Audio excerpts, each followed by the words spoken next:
प्यारे मित्रों, आप सभी का हमारे चैनल पे स्वागत है। और मित्रों, हमारा आज के लिए लास्ट वीडियो है भक्ति काल का। और मित्रों, मैंने जितने भी बाकी मित्रों पद आपको अपनी ही तरफ से पढ़ने हैं, ठीक है, क्योंकि पद लगभग सारे इम्पॉर्टेंट हैं।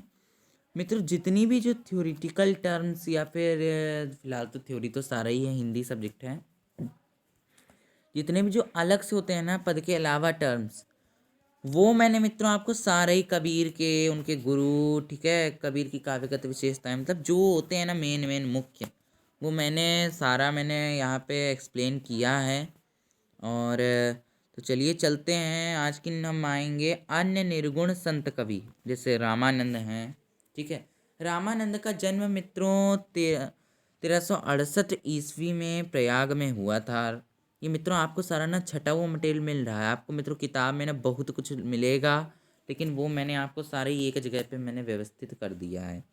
अपने गुरु के सर्वाधिक यशस्वी साधक व प्रगतिशील विचारक थे। इनके गुरु राघवानंद थे, ठीक है। उन्होंने मूर्ति पूजा, तीर्थ यात्रा, वेदों का अध्ययन एवं उपासना के साधकों की आलोचना की तथा साधना को महत्व दिया। उनकी रचनाओं में ब्रह्मा की प्रेमा भक्ति का उपदेश है। इनकी रचनाओं में ब्रह्मा की प्रेमा भक्ति का उपदेश है, ठीक है। अब आते हैं, चलिए मित्रों, रैदास पे।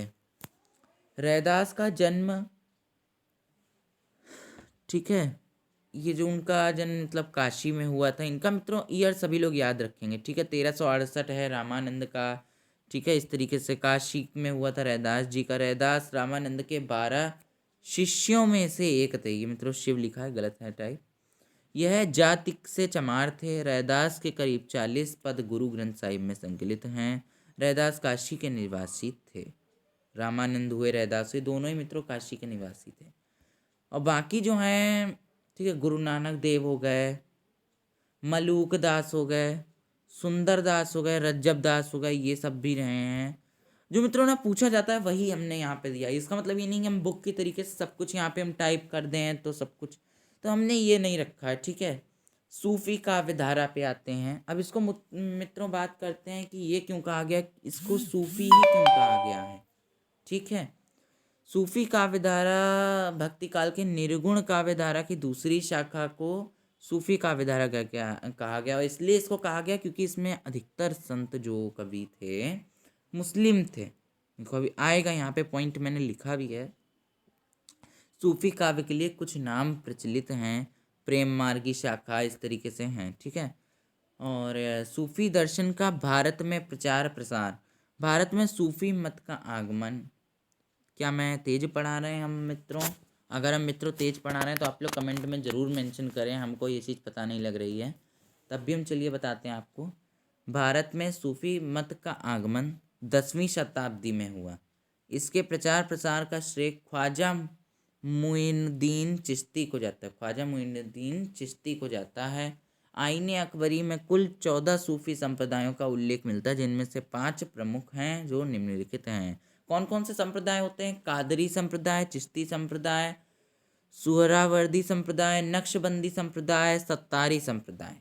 कौन कौन से होते हैं? कादरी संप्रदाय और चिश्ती संप्रदाय, सुहरावर्दी संप्रदाय, नक्शबंदी संप्रदाय, सत्तारी संप्रदाय। सूफी काव्य की विशेषताएं। मसनवी शैली का प्रयोग। सूफी काव्य के अधिकांश कवि मुसलमान हैं, जिसके कारण उन्होंने अपने काव्य में मसनवी शैली का प्रयोग किया। अब यहाँ पे यह भी बात आ सकती है, सूफी काव्य में कौन सी शैली प्रयोग हुई है?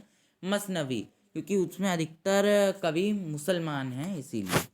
और इसमें जैसे कि शैली का प्रयोग किया है, रचनाओं का नामकरण, श्रृंगार रस की भी प्रधानता रही है, ठीक है। तो इस तरीके से ये सब पॉइंट हैं, आप लोग ये पढ़ते रहिएगा। प्रमुख निर्गुण सूफी कवि मलिक मोहम्मद जायसी भी हैं। मलिक मोहम्मद जायसी का जन्म 1500 ईस्वी के आसपास माना जाता है। जायसी का जन्म उत्तर प्रदेश के जायस नामक स्थान पर हुआ था। जायसी का जन्म 1500 ईस्वी में जायस नामक स्थान पर हुआ था। जायसी के अनुसार उनकी प्रकृति वर्णन कैसा है? जायसी ने प्रकृति का विभिन्न रूप से वर्णन किया है। पद्मावत में एक नदी वाटिका, समुद्र, उत्सव, पर्व, वस्त्र, आभूषण, भोज्य सामग्री आदि का वर्णन मिलता है। आलम्बन रूप, इसमें पद यानी कि पद्मावत में प्रकृति का आलम्बन रूप के अंतर्गत प्रकृति के दो रूप से वर्णन मिलते हैं, ठीक है। रहस्यात्मक रूप, जायसी ने प्रकृति के आत्मक रूप की झांकी भी अपने काव्य में अंकित की है। उन्होंने उस रहस्यमयी सत्ता की ओर भी संकेत किया है जो संसार का नियमन करता है, ठीक है, तथा अपने दिव्य सौंदर्य तथा अनंत आलोक के साथ संसार में व्याप्त है। मानवीकरण के रूप, ठीक है, इसमें जहाँ प्रकृति के मानव की भांति क्रियाकलाप करते हुए चित्रित की जाती है, अथवा जब प्रकृति में चेतना, संवेदना तथा कहाँ चला गया, भावना को आरोपित कर दिया जाता है, तो वह प्रकृति वर्णन का मानवीकरण कहलाता है। जायसी ने पद्मावत में एक स्थल पर मानव की भांति चेष्टा करते हुए दिखाया है। संवेदनात्मक रूप, इसमें कवि ने योगिनी नागमती के प्रति प्रकृति को संवेदना प्रकट करते हुए दिखाया। एक पक्षी विरहिणी नागमती से उसकी विरह व्यथा के बारे में पूछता है तथा उसका वियोग जन्मे कष्ट सुनकर उसका संदेश सिंघल द्वीप तक ले जाने के लिए तैयार हो जाता है, ठीक है। तो ये मित्रों मैंने आज के दिन बताया है, ठीक है, जायसी के ऊपर अभी हम बाकी तो मित्रों आपके लिए इतना ही इम्पोर्टेंट है क्योंकि मित्रों हमारा एग्ज़ाम बहुत ही हमारे करीब है और ये जो है ना आप सभी को मित्रों याद भी करना है और सभी लोग लिखते चलिए, कोई ऐसा ना करें कि तो ठीक है। इस तरह से मित्रों मैंने ये पूरी देख सकते हैं पीडीएफ मैंने अपडेट कर दी है आप सभी के लिए, पूरी पीडीएफ रोज़ अपडेट हो रही है, ठीक है। और मैंने आज की ठीक है विशेषताएं हो गई सबका मैंने यहाँ पे दे दिया। भक्ति काल मित्रों आज ही निर्गुण काव्य एंड होता है आज इसका। और मित्रों नेक्स्ट वीडियो में आपको मिलेगा हिंदी उपन्यास मिलेगा, पीडीएफ हम इसकी तैयार कर रहे हैं, आपको दिखाते हैं हम, ठीक है। हिंदी उपन्यास की मैंने आपको दिखा देते हैं, इतनी मैंने थोड़ी सी मैंने देवरानी जेठानी का उपन्यास आपको अगले दिन मिलेगी, ठीक है। और तब तक के लिए मित्रों इतना ही। बाकी आप सभी लोग अब तैयारी करते चलिए क्योंकि आवेदन केवल 17 जनवरी तक लिए जाएंगे, ठीक है। और आज से मित्रों आवेदन प्रारंभ हो चुके हैं यूजीसी नेट के।